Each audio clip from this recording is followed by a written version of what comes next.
As you continue your journey into real estate investing, you very quickly learn that vacancies can easily become one of your biggest expenses. After all, a unit that is empty is not providing an income, and it's not providing someone with a home. That's why it's so important to build a good system to handle vacancies as quickly and efficiently as possible. Now, because Coastline Equity is a professional property management company, we can turn over vacant units within pretty much any kind of property, whether it's residential, office, or retail. When it comes to residential units, which turn over much more frequently, we're fortunate to have a team of people ready to go for all the related tasks like inspections, construction, and leasing. In this video, we want to focus specifically on getting your unit to ready condition before the leasing step begins and gets into full swing. We'll save that leasing element for another video. And so here are 10 tips for handling vacancies and unit turns. Tip number 1, get the move-out notice in writing.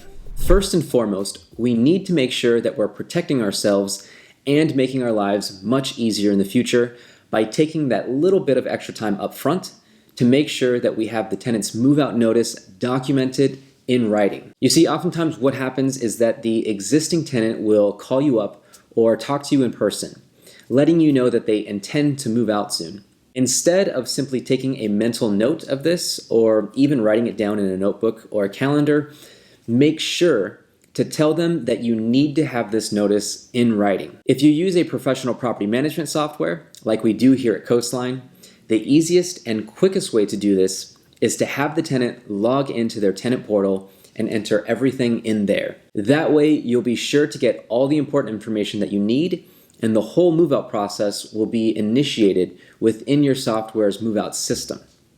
Otherwise, email is the second best option. Just have the tenant email you and include the date that they're sending the notification, the actual date that they will be completely moved out, which in most cases is simply 30 days from the notification date, and a forwarding address for you to send any letters or security deposit to after they've moved out.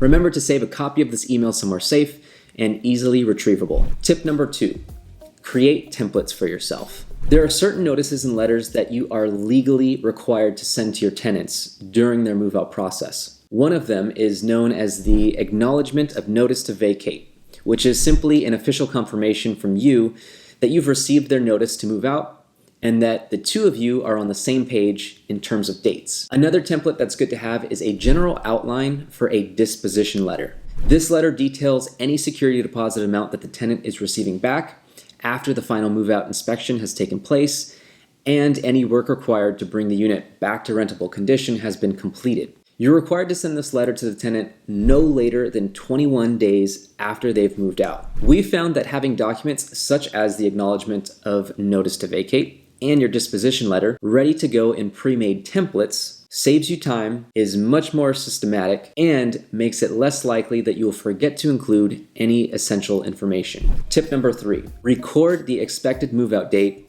somewhere obvious. Whether you save it onto your smartphone's calendar, write it on your main to-do list, or write it on a giant whiteboard hanging on your office wall, make sure the notice date, the move-out date, and the 21-day security deposit timeline are marked somewhere that you check often. Because the disposition letter and any security deposit that the tenant receives back are legally required to be sent within 21 days of move-out, you need to make sure that you're always aware of how much time to complete the move-out process you have left in order to stay out of legal trouble. Now, this may sound pretty obvious, and you're probably thinking that you've already gotten the move-out dates in writing after listening to the last tip that we had.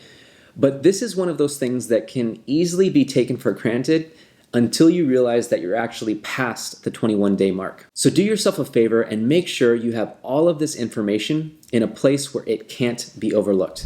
Tip number 4, ask tenants for feedback. A move-out can be a great opportunity to get some honest feedback from your tenant. Since the business contract, that is your lease, will be ending, tenants tend to be much more candid about things like the upkeep of your property, the reliability of your on-site manager, or the likability of their neighbors. And all of this information can be useful for addressing issues and improving tenant retention in the future. Again, if you have access to a professional management software, you can actually have your system automatically send the tenant a survey once they make their move-out request or once the move-out has been completed. Otherwise, consider providing them with a simple one-page handout or an email. Tip number 5, start the marketing process immediately. In a perfect world, every time a tenant moves out, a new one takes their place on the same day with no vacancy period in between. While this is actually possible, things don't always work out so seamlessly. Still, you always want to strive for that quick turnaround time so that you can maximize your income. That's why you should jump into leasing mode as soon as the tenant gives their notice to move out. Start by placing for rent signs out in the front. Assuming you're not going to be making any huge changes to the space, you can begin gathering any photos that you have from when the unit was last vacant and start writing a marketing description for it. Our management software allows us to create one marketing campaign that will then be posted to dozens of different websites. But you can also save all this key information just in a Word document and then paste it onto each website that you plan to list with. You may even be able to start showing the space right away to prospective tenants, but we'll come back to that in a bit. For now, just start getting all of your marketing material organized and ready, and start collecting information from anyone that responds to your for rent signs. Tip number 6.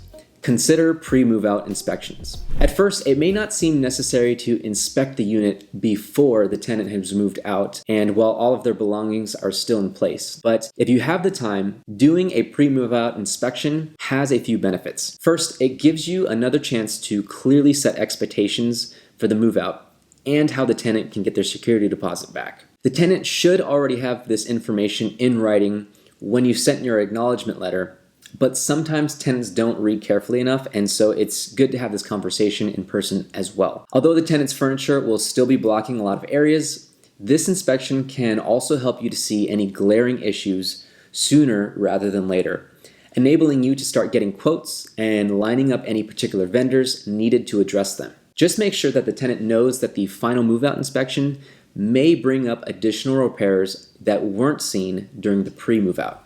Tip number 7. Be crystal clear about expectations. Now, this was something alluded to in a couple of the previous tips, but it's worth mentioning on its own. We've seen cases in which the tenant tried to receive more of their security deposit back by cleaning the apartment themselves, but was disappointed to learn that they just didn't clean it to the standards that a professional cleaning company would do, and still left hours worth of work to be done. This is why it's a good idea to be thorough in explaining your expectations. If you have certain cleaning standards, be very specific about what they are. Are there any particular paint colors they need to use? Let them know the brand and color codes. If you require the tenants use pre-approved vendors, make sure they have all the necessary contact information. And let your tenants know what they should do, if anything, about things such as small holes in the wall from their picture frames, missing light bulbs, or any animal-related issues. Tip number 8.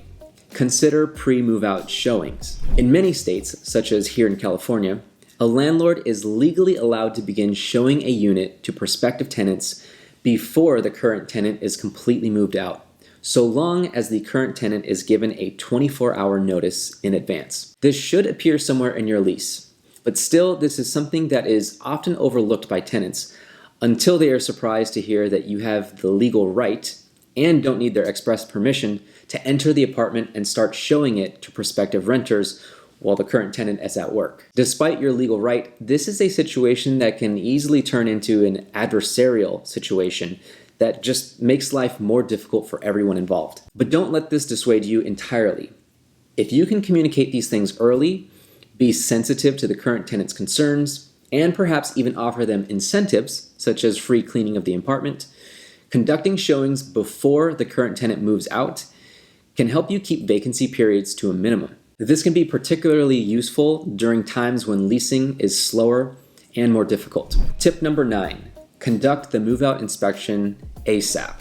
Of course, once the tenant does move out and removes all of their belongings, you'll want to get in there right away to conduct your final move-out inspection. Sounds obvious, but it can be surprisingly easy to let a few days go by if you're busy with work elsewhere. But the rest of the move-out process, from remodeling, cleaning, security deposit return, and marketing, typically cannot start until you've gone in and evaluated the unit first. Make it a point to leave time in your schedule to walk the space as soon as it's empty. If you're hoping to walk it alongside your go-to contractor or handyman, make sure they are aware of the move-out date well ahead of time so that they can meet you there right away as well. Tip number 10. Have a team and basic quotes ready to go. Speaking of contractors and handymen, it's a good idea to have quick access to at least one or two that you trust and used often, that you can rely upon to give you timely and reasonable quotes for any work that needs to be done in order to get your unit back to rent-ready condition. There's nothing more frustrating than feeling like you've prepared yourself for a quick turnaround only to end up having to wait on someone else. Some vendors that are great to have on hand for basic unit turns are flooring vendors, handymen for paint and touch-ups, and cleaning services. So that's our list of 10 tips when preparing for move-outs and vacancies. These tips just skim the surface of vacancies, but look out for our other videos that dive deeper into topics such as what to look for during a move-out inspection, preparation for successful showings, and fair housing regulations to know when advertising your rental unit. If you've come across any quick tips of your own, feel free to share those with the community in the comment section below. From Coastline Equity, thanks for watching, and we'll see you soon.